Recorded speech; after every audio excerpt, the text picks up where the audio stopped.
and an easy way to figure out the other claims. So if it's like the first outreach, you're covering location, you're covering money, and they say, you know what, I'm interested, and you want to figure out why are they interested? What is the other motivating factor that is actually making them respond to me? Most of the time, people don't take calls with recruiters unless they're interested in talking to a recruiter about something because something is going on. Initiating becoming a hiring machine sequence in 3, 2, 1.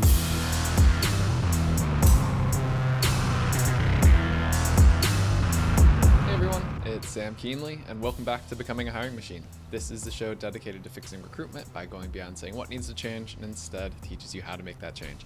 Today, we've got a great Tactical Tuesday episode ahead of us, but before we get into that, I just want to tell you a little bit about the show. Essentially, we have shows within the show here. Some days we have interviews with industry thought leaders and others who are shaking up the space, while other days we cover things like trending topics. Stop by every Tuesday like today for our Tactical Tuesday episode where we go deep on how to do something that's going to help you drive better results in your day-to-day. Some days we open up for Q&A, and occasionally you get a mic drop episode from Matt where he shares something he's been thinking about within the recruitment space and wants you to know. And as a reminder, if you like the content that we share here on the show, make sure that you subscribe for more. All right, today's Tactical Tuesday. What do candidates actually want to see and hear when recruiters reach out? The default answer to this seems to be, send a subject line. This is a great career growth opportunity for you, or something along the lines of, we're going to help you make more money. But what if those aren't what the candidate really cares about? So today we have your favorite Tactical Tuesday co-host, Vivien, joining us to share other and probably better avenues that we should be using for this. So Vivien, welcome back. Thank you. Excited to dive into this one. Oh, yes. So yeah, when you sent this over to me this morning, especially, I was just like, that is so true how it's spot on. It's like, great opportunity for you, or we're going to help you make more money. But it's like, for a lot of people, you've shared examples on this podcast countless times. We're like, that's not always what people care about at the end of the day. So yeah, let's unpack this one. Let's do it. And I'm just going to go back to like CLAMPS. It's the 6 motivators that make somebody actually change the job. And majority of the time, people kind of think that, or recruiters think that it's the money that's going to make someone move. The problem is it's very easy to buy someone in that case, because then you will always be at risk of losing someone because somebody else is always going to be able to pay the same person more in that particular moment. So money can't be the only motivator, and it should not be like the main motivator. It can be like a nice to have, but it shouldn't be the main one. And so I always love to default back to the CLAMPS, which stands for challenges, location, advancement opportunities, money, people, and the overall culture, along with job stability and security. And depending on people's preferences, they're going to have different things that they're looking for in these particular CLAMPS. And most of the time, people are going to have a couple where they're like, I wish I had a little bit more of this particular one. Mm-hmm. So for example, to kind of just like go through this, let's start with C, which stands for challenges. That one can be somebody's absolutely exhausted from having to be an innovator, revamping processes. They really don't want a whole lot of challenges. They want something where they kind of can like turn off their brain for a little bit, go a little bit more into cruise control. Whereas there are others that are like, I am so bored out of my mind at this job. I feel like they're not really leveraging my talents and my skill set. I have brought this up a million times. They're not doing anything. So you want to still, when you are reaching out, you want to touch on all of these motivators, no matter what they are, even if you think they might not be that attractive, because ultimately that's what the job is. And you want to find someone that actually is looking for this particular thing. And so with the CLAMPS, most people think, or most recruiters think, that people are looking for like their next challenge. That's not the case. Some people might be absolutely burnt out, and they might be looking for something where they can go a little bit more into cruise control for a couple of years, and maybe they have parents that they need to take care of and they need to divert resources a little bit more there, or maybe they have a family that is growing. There's different things that are happening. People are going to have different preferences, and with challenges, same thing. Sometimes people want a challenge, other times not so much. I've been going down an AI rabbit hole lately. And as you're saying this, I'm almost wondering, I know you're a big fan of ChatGPT. That was like our first episodes together, was all the different things that we could do with it.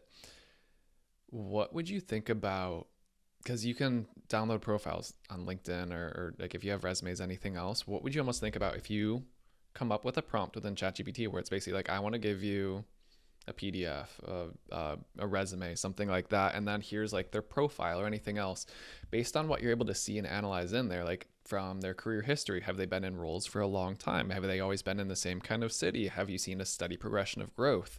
Using the CLAMPS framework, help me come up with like what would you recommend, or what do you think are more likely going to be the CLAMPS items that will land with them better or worse? Like, have you ever used something like that, or is there a thread that we could pull on with that? Or are you kind of just like, I don't know, that's a little pie in the sky? I like the idea. I think you are onto something. It might be a little bit challenging because just because somebody has a pattern doesn't mean they want to continue the pattern. Yeah. And so as a recruiter, this is why it's important to send more than one outreach message. You want to keep it short and sweet and keep it relevant. And you want to pique their interest. And the way to pique somebody's interest is by addressing all of the clamps throughout the course of 3 to 6, 7 kind of emails, because you can combine some of the clamps. For example, money and location, you can combine those two together. Those are very typically like the two that people ask about first. But the reason why people actually end up making a change is not necessarily location and money. Those are like the prerequisites to evaluate, is this worth my time? Yeah. So those are kind of like the gateway motivating factors. Once you can get past them, because everybody has a basic cost of living that they need to cover, they cannot go below that. Everybody has some location type restriction and preferences for one reason or another. Most of the time they don't have a whole lot of wiggle room with that. So this is where then you are left with 4 other potential motivating factors that you need to get their attention for. And because most of the time when like recruiters are reaching out, if they don't include the comp, guess what the first question is? What's the pay for this position? Every single time, It's a without table fail. stakes. Like, is it worth my time? Like you said. Yeah. Exactly. So you want to get like these 2 things right out of the gate, because some people, they might live too far. They're not interested in going fully into the office. They may not like fully remote positions. People have different preferences. You want to present the job with the clamps in mind, to say this is a role where you have a lot of challenges and problems you can solve for. You have a lot of advancement opportunities as a result of that. Or this company is actually really comfortable right now. They don't foresee a whole lot of growth, meaning there's not a whole lot of advancement opportunities. They seem to be in cruise control with all of that kind of stuff. So if you're looking for something that is a little bit more routine, this is a great opportunity for you. And there's nothing wrong with that. But you have to present that. Otherwise, the person's going to realize this. You're going to have buyer's remorse from accepting that new position. They're going to start looking elsewhere. And it turns into a problem if they leave during your guarantee period, because then you have to find a replacement for free. It takes up your time. It takes you away from your other searches. It's not a good deal. So you want to get ahead of all of that and just present what the job is, along with all of the clamps and how that the job fits into that, and then see who's actually interested in that job. Part of me is wondering, as like the lead a horse of water to analogy, right? Are there questions, because especially for passive candidates, how do you, once you get past the table stakes, location, money, how do you get them to really start to weigh, like, is stability still really important to me? Is advancement opportunity, is like, how is the people and culture here? Do I love my team, or is it, it's like I just kind of log in, do my thing, I don't have any great relationships? And be able to present the potential opportunity of, here's a Glassdoor review to give you a sense of like, this is like, if that is truly a winning side to the place that you're recruiting for.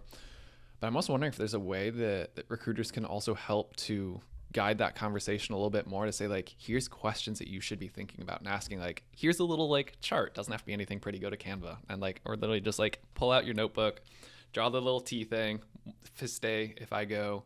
I don't know. I just feel like when you get people to sit down and think about it a little bit more, they just don't want to do that, or they don't know what to ask, what to weigh. And that's something that recruiters, seeing this countless times over and over. Why might people push back? What are the questions that they're going to want to follow up with? The more you can get that in front of them, it just seems like that could be an interesting way to address more of it earlier on, versus trying to go through like a 5-step sequence. And, if the first 4 aren't the right thing, and then the 5th one is the right part of the CLAMPS methodology that finally lands, it's like, well, hopefully they read that 5th email by that point.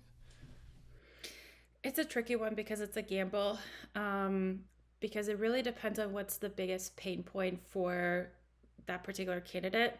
And for one candidate, it might be money. For another one, it might be they're worried about their job security. And this is where it gets really hard on how to kind of like do that. But most of the time, if somebody is a little bit worried and you're addressing one of their clamps and it's in alignment with what they are seeking, then they're going to want to have a conversation, and this is where you can dive into it. And an easy way to figure out the other claims, so if it's like the first outreach, you're covering location, you're covering money, and they say, you know what, I'm interested, and you want to figure out why are they interested, what is the other motivating factor that is actually making them respond to me right now, then you can say, okay, well, what do you like about your job? What do you dislike about your job? Why did you agree to have a call with me? Most of the time, people don't take calls with recruiters unless they're interested in talking to a recruiter about something because something is going on. An easy way to figure out what a person is looking for is, what do you like about your job? That's not something that is really hard to say. If they say, to be honest, I actually have nothing that I like about my job. Okay, well, tell me a little bit more about what you wish your job would be. What's missing at your current one? Like, what's going on? Tell me a little bit more. And then depending on that, you can start kind of like going through like, okay, like what's their top complaint? Why is that the complaint? Have they brought this up to management? Because that's another one.